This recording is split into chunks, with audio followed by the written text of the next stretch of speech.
अपेक्षा तशा आमच्या त्यांच्याकडनं? आम्हाला तुमचे नको पैसे, पण दिवसातला एकदा आमच्या पाठीवर हात फिरून विचारा ना की आई कशी आहेस, बाबा कसे आहात. नमस्कार मित्रांनो, दिग्दर्शक व अभिनेते महेश मांजरेकर प्रस्तुत यांचं जुनं फर्निचर हा चित्रपट दिनांक 24 एप्रिलला संपूर्ण महाराष्ट्रात प्रदर्शित झाला आहे आणि या चित्रपटाला प्रेक्षकांचा उत्तम प्रतिसाद मिळत आहे. तर मित्रांनो, इथे जुनी फर्निचर ही कुठली घरातली वस्तू नसून ज्येष्ठ नागरिक यांच्या अस्तित्व, राहणीमान यावर गंभीर मुद्दा उपस्थित करण्यात आला आहे.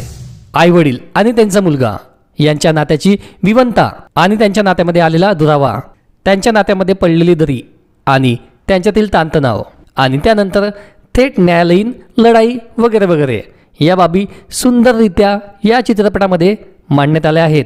नात्यांमधील भावनिकदृष्ट्या खिळवून ठेवणारा आणि मनातून विचार करायला लावणारा असा हा भावनिक चित्रपट आहे. महेश मांजरेकर आणि त्यांच्या टीमने कौटुंबिक आणि सामाजिक असा उत्तम चित्रपट दिला आहे.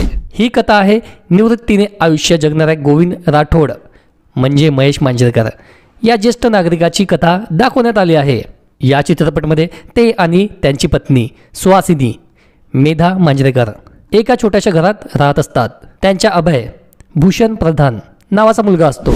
अभय हा IAS ऑफिसर झाला असतो. त्याने आपल्या पत्नी अन्वीसह म्हणजे अनुष्का दांडेकर आपला वेगळा संसार थाटलेला असतो. मात्र आपल्या वडिलांचे सगळे आर्थिक व्यवहार तोच सांभाळत असतो. दरम्यान त्याची नियुक्ती मुख्यमंत्र्याच्या प्रधान सचिव म्हणून होते. अशातच त्याच्या आईची तब्येत अचानक बिघडते. ताबडतोब तिला गोविंद राठोड रुग्णालयात घेऊन जातात.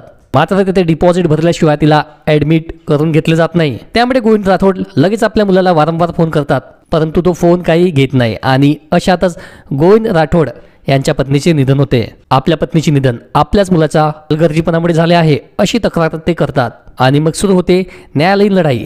त्यानंतर या न्यायालयीन लढाईत कोणाचा जय पराजय होतो, गोविंद राठोड कशा प्रकारे संघर्ष करतात, त्यांना कुणाकुणाची साथ व मदत मिळते वगैरे या बाबी चित्रपट भावणूक करून सोडतात. महेश मांजरेकर यांची ही कथा आहे आणि त्यांनी या कथेची मांडणी उत्तम केली आहे.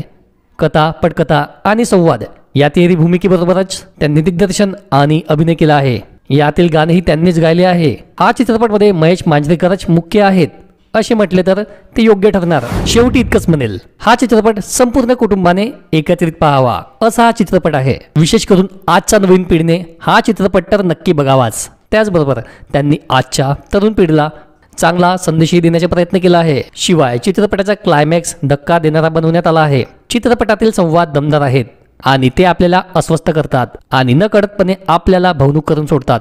तर मित्रांनो, तुमची या चित्रपटाबद्दल विचार नक्की कमेंट करून सांगा. व्हिडिओला लाईक, चॅनलला सबस्क्राईब करणं विसरू नका. आता निघतो मी, बाय.